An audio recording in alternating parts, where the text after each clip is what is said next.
నమస్తే పెద్దయినా, మీ పేరు? మోహన్ రావు. మోహన్ రావు. గంజి చిరంజీవి గారి గురించి మీ అభిప్రాయం ఎలా ఉంది? బాగానే ఉంది. మా వాడి ముందే ఇంటి ముందే మాకు వేరే పని వచ్చి అమ్మడే చేస్తాడు మాకు. ఎక్కడో ఇంటికి మాకు కళ్ళ ముందు వాడు కావాలి అబ్బాయి. నేను చిన్నప్పటి నుంచి 50 సంవత్సరాలు 76 నాకు ఎన్నో చూసి అట్లాడి కళ్ళ ముందు వాడిని చూసుకోవాలి ఎప్పుడు. ఎవరైతే మనకి ఎందుకో మనకు అమ్మకం పనికి వెళ్తాము ఆయన చేస్తాడు కమ్మకం మనకి తెలిసిన మనిషి ఉండాలా. ఎంత ఇచ్చా ఎవరు ఇచ్చా మనకి సరిపోద్దా మన రాత. మంచి పేరు కావాలి కావాలి, మన ఇంటి ముందు వాడు కావాలి. ఏమంటే ఎమ్మెల్యే గారు మన బజార్ అంటాం ఆడికి వెళ్ళినా. ఇప్పుడు చంద్రబాబు నాయుడు గారి కొడుకు ఇక్కడ ఎమ్మెల్యేగా, సారీ ఇక్కడ చంద్రబాబు చెప్పాక నేను చెప్పాను. ఆయన ఎక్కడి నుంచి పోతాడు? ఆయన హైదరాబాద్ ఉంటాడు, మనం ఎక్కడ ఉంటాం. ఏ పని అయితే మనకి చెప్పు. నాకు ఉన్నవాటంటే కోపాలు ఎవరికైనా. మనకు పని చేసే మనిషి కావాలి. ఏ పని అయితే మనకి ఎందుకు? ఇప్పుడు ఈయన గెలిస్తే చేస్తాడంటారా? చేస్తాడు. ఆ నమ్మకం ఉందా? నాకుంది. ఇప్పుడు ఆయన ఎప్పటి నుంచో చూస్తాను అంటున్నారు, ఎప్పటి నుంచో చూస్తున్నా అంటున్నారు కదా ఆయన్ని. సో ప్రజలందరితో కలిసిపోతాడు ఆయన? కలిసిపోతాడు. ఆ నాన్నమ్మడి కూడా తిరిగాను నేను. ఆ నాన్న సిపిఐ, నేను కూడా తొలిగా అదే. ఆ నాన్నమ్మడి తిరిగా పాటలు పాడేటప్పుడు.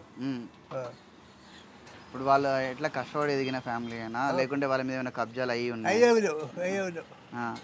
సొంతంగా పద్మశాలి మగ్గం వేసుకుని అదే కష్టపడి ఫ్యామిలీ దగ్గర ఆచి లేవు లేవు.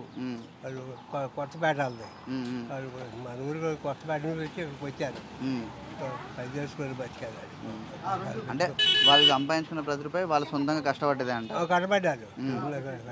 ఆ నాన్న కూడా ఏమి లేదు. వీళ్ళు అన్నములు వచ్చినారు. వాళ్ళ నాన్నగారు ఎక్కడి నుంచి వచ్చారంటారు? మన ఊరు కాదండి వాళ్ళు. అది నుంచి వచ్చారు నుంచి. ఇప్పుడు వచ్చి చిన్నపిల్లలు ఇల్లు అప్పుడు అదే వీళ్ళు సంపాదించారు.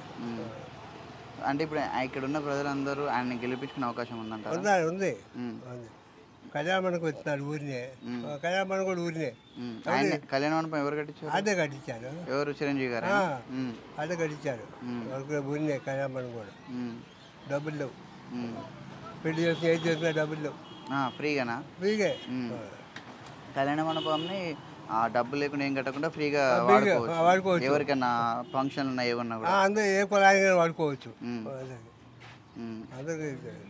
ఇప్పుడు వ్యక్తిగతంగా అయితే చాలా మంచి వ్యక్తి అంటారు.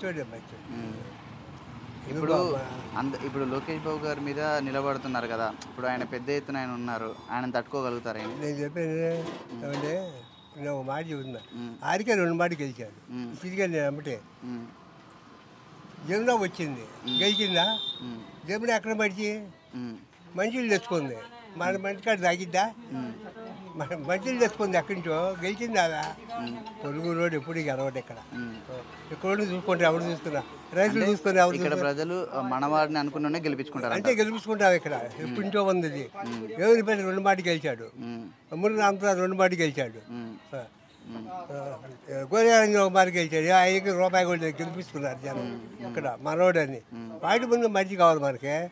ఎవరో ఎక్కడి నుంచి వస్తాడు, ఎవరో పరకెత్తాడు మనల్ని. అంటే ఇప్పుడు లోకేష్ బాబు గారు గెలిచిన తర్వాత ఇక్కడ ఉండడు అని చెప్పేసి మీ నమ్మకం అంతేనా? ఇక్కడ మంత ఎక్కడ ఉంది ఇల్లు ఆయనకి చెప్పు నాకు.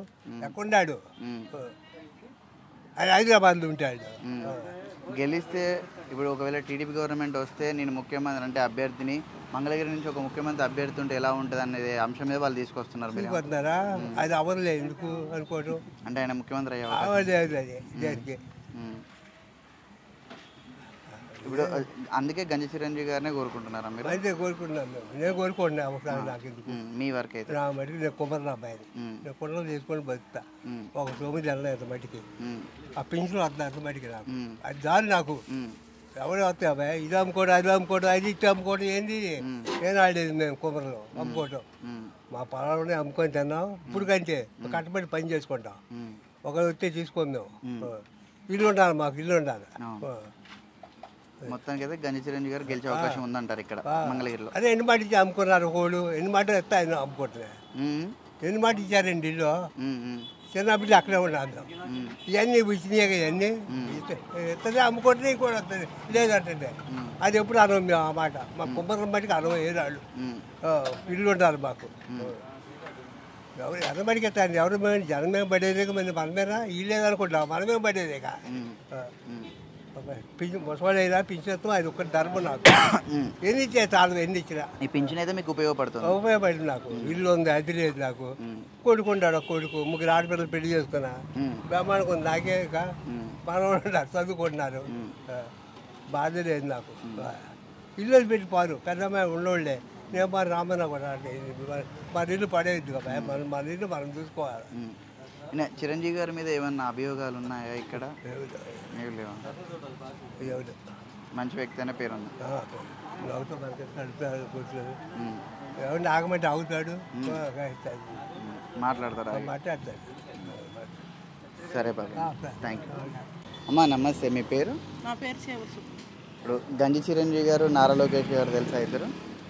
చిరంజీవి గారు తెలుసు, 15 సంవత్సరాలు. 15 సంవత్సరాల నుంచి తెలుసు. ఆయన ఎలాంటి వాడమ్మా? మంచోడే, మాకైతే మాకు మంచోడే. ఎందుకంటే 15 ఏళ్ళ మేము వచ్చేటప్పుడు ఆయన మున్సిపాలిటీలో చైర్మన్ గారుగా ఉండేవారు. మీరు వచ్చినప్పుడు మున్సిపాలిటీ చైర్మన్ ఆయన? అప్పటి నుంచి తెలుసు. అప్పుడు ఎలా ఉండేవాడు? అప్పుడు మీరు వచ్చినప్పుడు అంటే మున్సిపాలిటీ వర్కర్లతో మంచిగా కలుపుకోవేవాడా, లేకుంటే దూరం దూరం పెట్టేవాడా? దూరంగా ఎప్పుడు పెట్టలేదు. మేమే చేత పోసుకోవడానికి వెళ్ళినా దేనికి వెళ్ళినా బాగా పలకరిస్తాడు, మాతో బాగానే ఉంటాడు. మీ కష్టాలు చెప్పుకున్నప్పుడు ఆయన విన్నాడా? విన్నాడు, సహాయం చేస్తాడు. అంటే మొదటి నుంచి సహాయం చేసే వ్యక్తి ఆయన. మాకు చేస్తాడు. ఇప్పుడు ఇక్కడ మంగళగిరిలో ఇప్పుడు లోకేష్ బాబు గారు అలాగే చిరంజీవి గారు ఇద్దరు నిలబడుతున్నారు. చిరంజీవి గారు ఏమో నేను ఇక్కడ లోకల్ వ్యక్తిని, ఇక్కడ ఉన్న అందరూ నావాలని చెప్తా ఉంటాడు. ఇప్పుడు లోకేష్ బాబు గారిని గెలిపించుకుంటారా ఇక్కడ ఉన్న ప్రజలు? మీ వరకు చిరంజీవి గారిని గెలిపించుకుంటారా అండి? జనం గురించి మాకేం తెలుసు. మేమైతే తెలిసిన ఆయన కాబట్టి మొదటి నుంచి మా 15 సంవత్సరాలు మేము ఈ వార్డుకి వచ్చి అప్పటి నుంచి కాస్తానికి మాకు సహాయం చేసే వ్యక్తి కాబట్టి మేము వెయ్యాలనే ఉంటుంది. ఎవరికి? చిరంజీవి గారికి. చిరంజీవి గారికి వేస్తారు. అవును. ఎందుకని అంటే ఏం చెప్తారండి? ఎందుకనంటే మరి మాకు అమ్మ అంటే పలికేది ఆయనే కాబట్టి వేయాలి. అది అంటే ఇప్పుడు మీరే కాకుండా మున్సిపాలిటీ మహిళలందరూ కూడా ఇలా ఇదే వ్యక్తి అంటే ఈయన మీద ఇదే అభిప్రాయం. మనస్తత్వం మనకేం తెలుసు అండి? అంటే మీ స్నేహితురాలు వాళ్ళు ఉంటారు కదా, ఉంటారు, చెప్తా. వాళ్ళ మనస్తత్వం ఎట్టుంటుందో తెలియదుగా, పైకి వేస్తామని అంటారు. వేసేదాకా నమ్మకం ఉండదు కదా. మీ వరకు అయితే, మీ కుటుంబం వరకు అయితే ఈయన మీద సానుభూతి ఉంది మీకు. అది ఒకళ్ళ సంగతి ఏంటంటే వెయ్యండి అన్నాం వేస్తామని అంటారు. వేసేదాకా చెప్పలేం కదా, అక్కడికి వెళ్ళాక ఎవరు గుబులు ఎట్టాగుంటుందో తెలియదు. కానీ మొదటి నుంచి ఉన్న అభిప్రాయం అయితే మీకు ఇట్లా ఉంది. ఈయన ఇప్పుడు ఎవరైనా ప్రజలు, సాధారణ ప్రజలు వస్తే మాట్లాడతాడా? బాగా మాట్లాడతాడు. వెళ్తారు, పైకి వెళ్తారు, మాట్లాడతారు. లోపలికి వెళ్ళి మేము చూడం కదా లోపల ఏం జరిగేది. వెళ్తారు, మాట్లాడటం మాత్రం చూస్తాం. వెళ్ళడానికి అయితే వెళ్తా ఉంటారు. సో ఆయన మీద అయితే మంచి అభిప్రాయం ఉంది మీకైనా కూడా. సరే అమ్మా నమస్తే, మీ పేరు? ఇది ఎక్కడ పెడతామో తీసుకెళ్ళి. కాదు ఏం కాదు, ఒకటే మాట అడుగుతాను, మీరు ఏం ఇబ్బంది పడకండి. రెడీ అన్నారు? అమ్మా నమస్తే, మీ పేరు?